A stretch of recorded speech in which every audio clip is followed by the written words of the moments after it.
નમસ્કાર, આપ સૌનું સ્વાગત છે.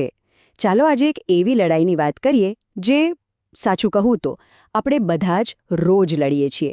એક એવી લડાઈ જે નક્કી કરે છે કે આપણું ભવિષ્ય કેવું હશે.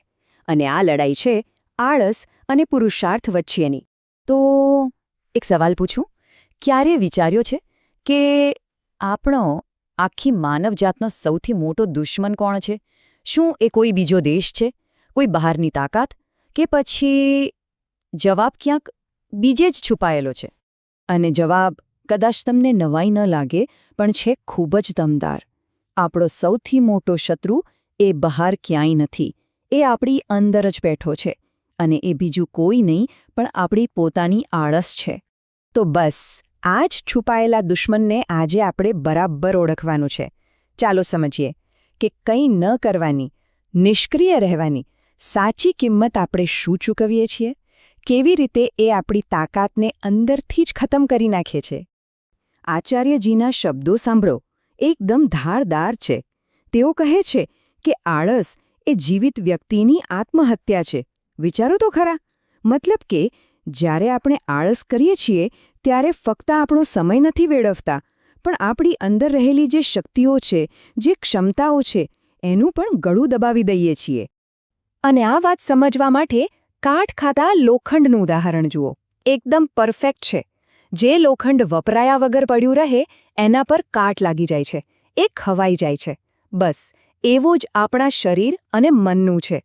નિષ્ક્રિયતા એને કાટની જેમ ખાઈ જાય છે, જ્યારે બીજી બાજુ મહેનત એ આપણને સતત ચાલતા મશીનની જેમ મજબૂત અને ચળકતા રાખે છે. તો સવાલ એ છે કે આ આળસ નામના દુશ્મનનો ઈલાજ શું, એનો તોડ શું? જવાબ એક જ શબ્દમાં છે: પુરુષાર્થ. એટલે કે સાચા દિલથી એક હેતુ સાથે કરવામાં આવેલી મહેનત. બસ આ જ એ શક્તિ છે જે આળસના ઝેરને ઉતારી શકે છે. અને યાદ રાખજો, પુરુષાર્થનો રસ્તો એક સીધા સાદા પણ સનાતન સત્ય પર ટકેલો છે.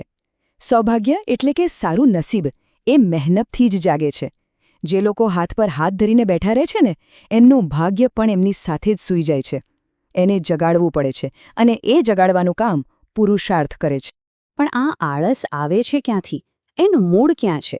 એનું મૂળ છે આપણી એક આદતમાં, કામને કાલ પર ટાળવાની આદત.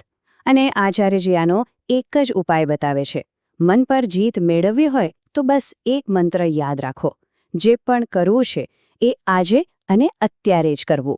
તો આખી વાતનો સાર ફક્ત 2 સ્ટેપ્સમાં સમજી લઈએ. સ્ટેપ 1: પોતાના સંકલ્પને જગાડો. અંદરથી નક્કી કરો કે બસ હવે બદલાવ લાવવો છે. અને સ્ટેપ 2: કાલની રાહ જોવાનું બંધ. જે પણ કામ હાથમાં છે એને આજે અત્યારે જ પૂરું કરો. પણ સવાલ એ થાય કે આ બધી મહેનત કરવાની શું કામ? આ પુરુષાર્થનું અંતિમ પરિણામ શું મળશે?